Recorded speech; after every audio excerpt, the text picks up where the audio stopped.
Mi clase esta vez va sobre histerosonografía.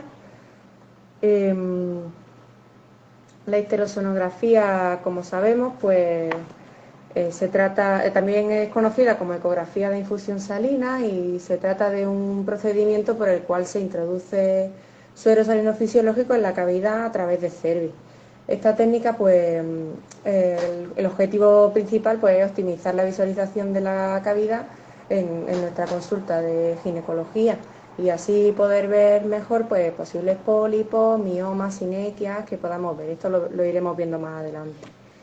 Esta técnica pues, fue descrita por primera vez en 1981 por Nannini en pacientes que estaban sometidas a estudios de infertilidad, aunque no fue hasta 1993 cuando Parsons y Lenz describieron la técnica como la conocemos en la actualidad.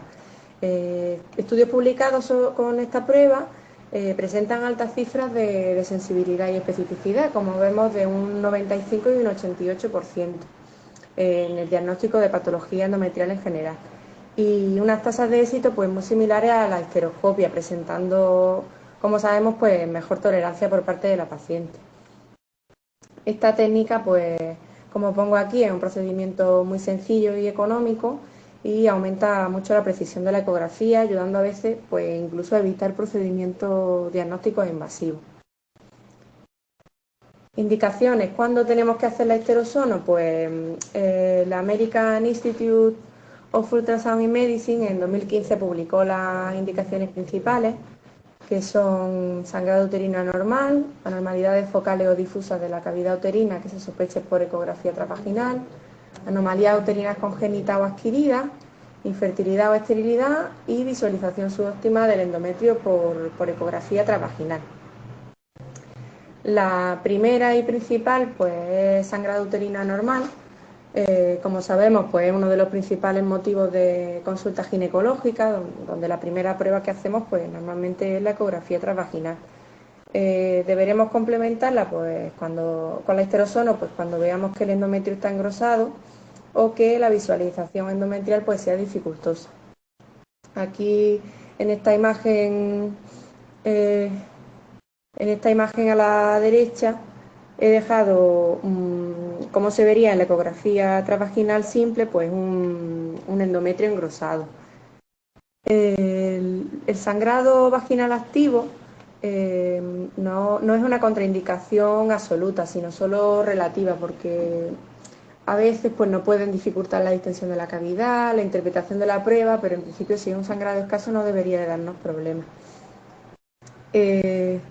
En esta diapositiva he querido añadir un detalle que me parece importante, que es que cuando veamos la necesidad de realizar una biopsia endometrial, es muy recomendable hacer primero una histerosono o una histeroscopia.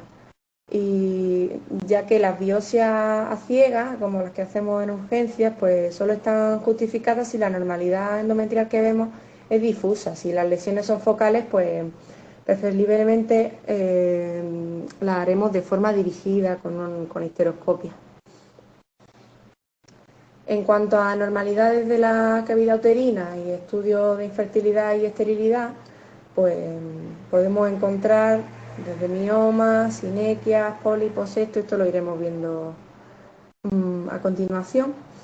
Y un detalle importante es que cuando estamos realizando un estudio de esterilidad e infertilidad, pues cuando en la histerosono vemos acúmulo de líquido en el fondo del saco de Douglas, esto puede ser un signo de permeabilidad pues, de al menos de una de las trompas. Contraindicaciones principales, pues la primera encontramos el embarazo. Obviamente pues no podemos realizarlo en mujeres embarazadas o que puedan estarlo. Para ello siempre preguntaremos pues la fecha de última regla, el método anticonceptivo que usan y lo ideal, que ahora mismo pues es bastante complicado, pero lo ideal sería programar la realización de la histerosono en la fase folicular del ciclo, es decir, tras terminar el sangrado, pero no más tarde del día 10. He dejado una imagen con la letra A que está en la parte derecha, que es una imagen de una gestación muy incipiente, vaya, porque lo estoy diciendo, si no, no lo sabríamos, por eso que no nos debemos de guiar únicamente por la ecografía, sino preguntarle a la paciente cosillas para descartar este riesgo. En cuanto a la infección pélvica, pues también otra contraindicación importante, tanto si diagnosticada como si solo hay signos de infección, como puede ser leucorrea, dolor a la movilización, fiebre.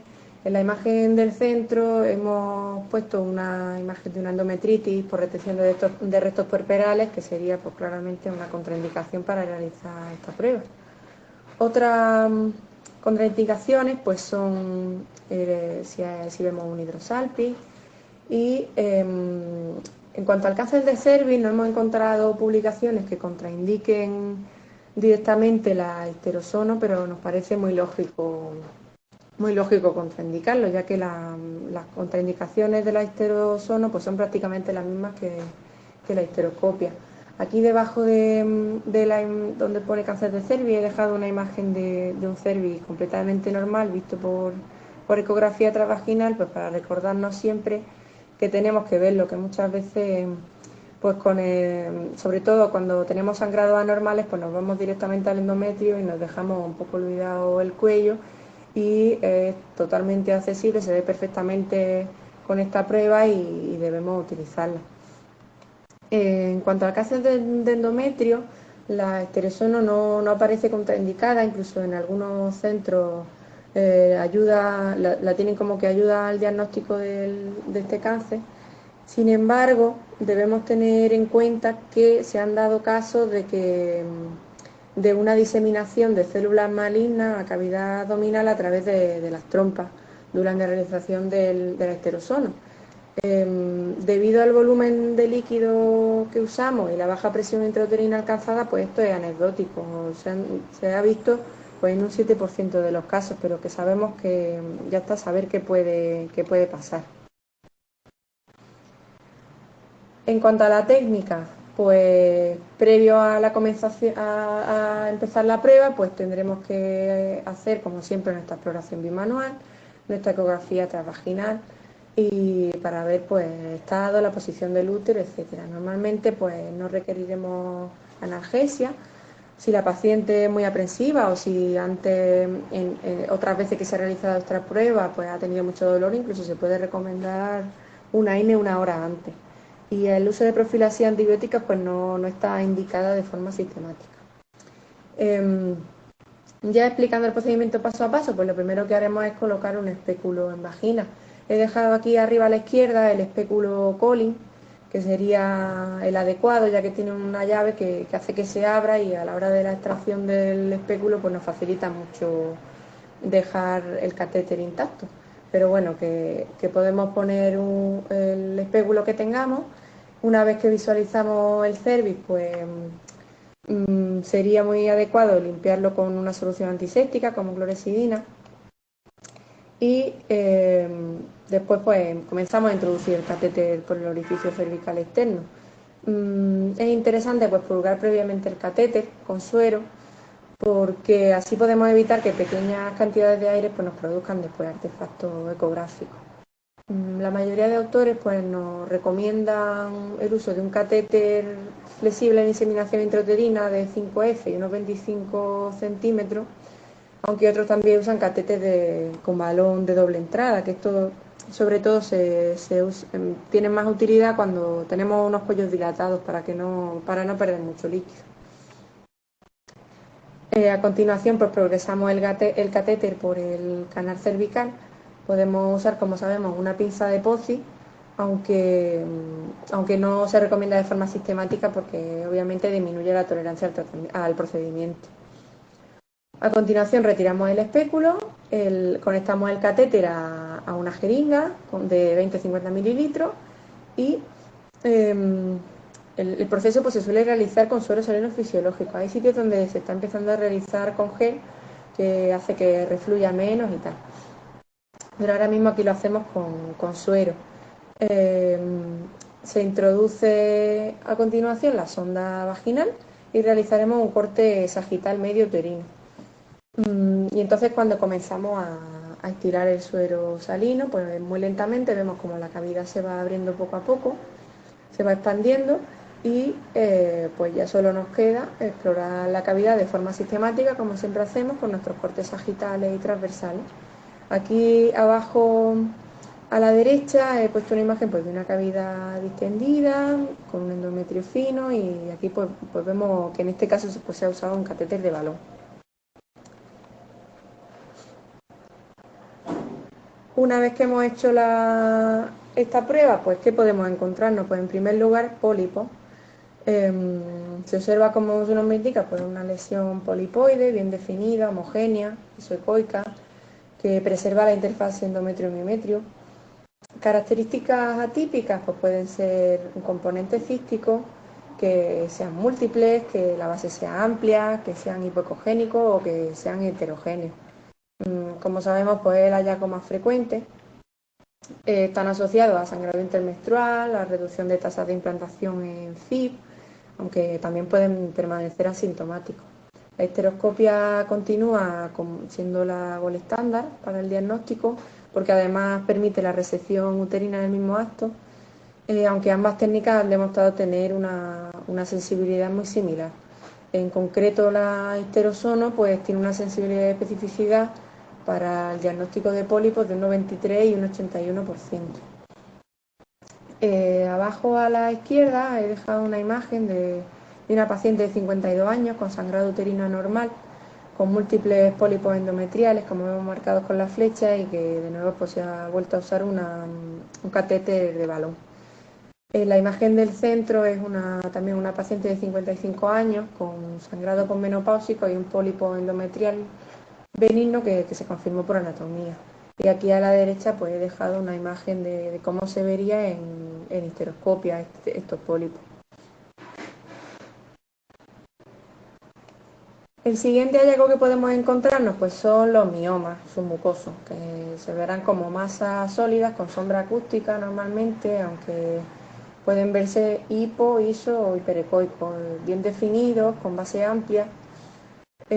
Características atípicas pues serían que presente pedúnculo, que tenga una superficie multilobulada. La sensibilidad de la histerosono para detectar este tipo de miomas pues de un 94 y un 81% respectivamente.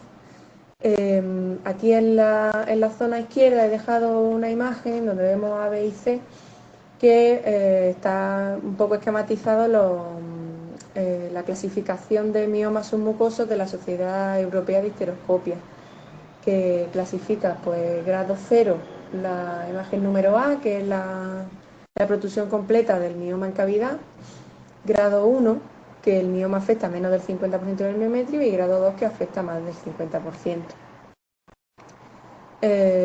Y esta es la principal ventaja de la histerosono, que podemos ver de forma muy precisa la cantidad de mioma que se proyecta dentro de la cavidad endometrial.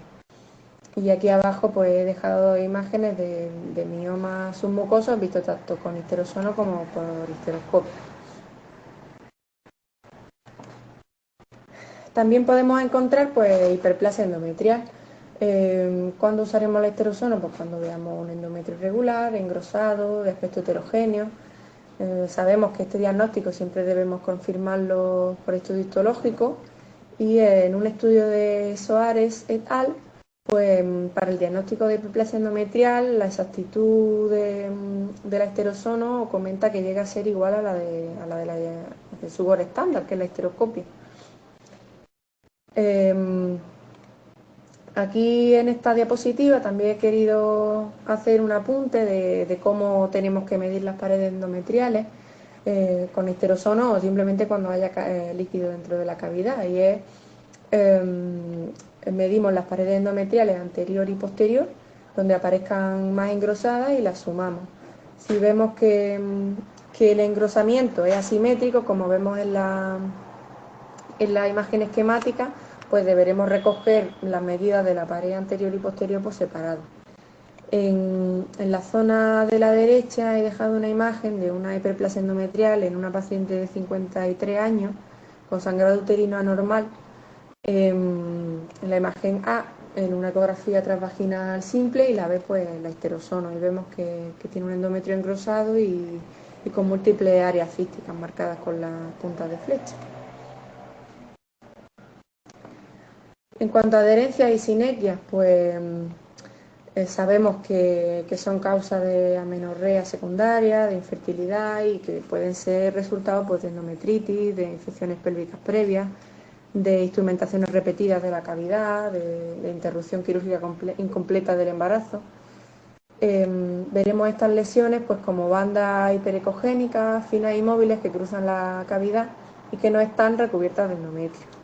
En un pequeño porcentaje pues, son gruesas, con base amplia y obliteran completamente la cavidad, que es lo que conocemos como síndrome de Asherman. Aquí dejo una imagen esquemática y real de la histerosono, de diferentes tipos de adherencia y cómo se vería por histeroscopia. A continuación pues vemos las anomalías uterinas congénitas, que como sabemos pues pueden ser causa de aborto recurrente y de infertilidad. La histerosono, la verdad es que tiene una sensibilidad para detectarla de un 77,8 y que puede incluso aumentar cuando se combina con eco 3D. Sin embargo, pues la más difícilmente detectable sigue siendo el hemiútero y el útero unicornio. Aquí abajo a la derecha dejo pues, imágenes esquemáticas de diferentes tipos de malformaciones mullerianas y a la izquierda pues vemos un útero sexto en diferentes cortes y en la imagen número D, la de abajo a la derecha, este útero sexto visto como eco 3D.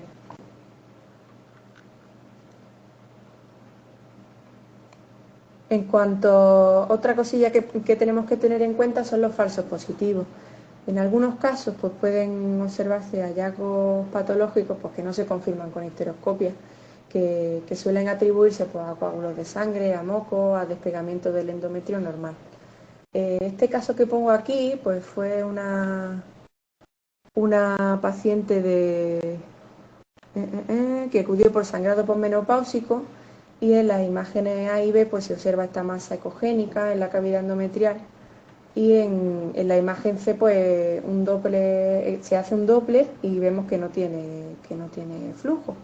Durante la prueba pues, se extrajo esta masa, se vio que era simplemente un coágulo y en la imagen número D pues, ya se ve el endometrio fino y sin nada dentro de la cavidad. Que sepamos que estas cosillas pueden pasar y... Ahí, aquí. Perdón, que es que no había pasado la diapositiva. Ahí vemos en la A y la B las masas y en la C el Doppler que no capta y en la D la cavidad limpia. En cuanto a efectos secundarios, pues veremos que esta técnica es muy segura, con las complicaciones son bastante leves y poco comunes y la más frecuente que la vemos en un 7% es el fracaso para completar la técnica, que sería pues debido pues, a la no tolerancia de la paciente o porque no podamos progresar el catéter a través del cervix. También puede aparecer dolor pélvico, síntomas vagales, náuseas, fiebre tras el procedimiento. Si la paciente pues le tenemos que avisar que si presenta fiebre, dolor pélvico, sangrado, pues que consulte de nuevo y también avisarla de que una salida de fluido vaginal rosáceo es totalmente normal. El riesgo de infección de tracto genital superior pues es muy similar a la de la histeroscopia y la de histerosalpingografía. Y ya como conclusiones, pues en las últimas 3 décadas la histerosono se ha convertido pues, en una parte muy importante de la consulta ginecológica, ser una prueba muy fácil y segura y disponible en la mayoría de los centros, pues su objetivo es visualizar la cavidad endometrial con mayor detalle, que la ecografía transvaginal simple. Y otro beneficio que nos da es que es un examen mínimamente invasivo y de menor duración, mejor tolerado por las pacientes y con una rentabilidad pues muy aceptable. Y esto ha sido todo, muchas gracias.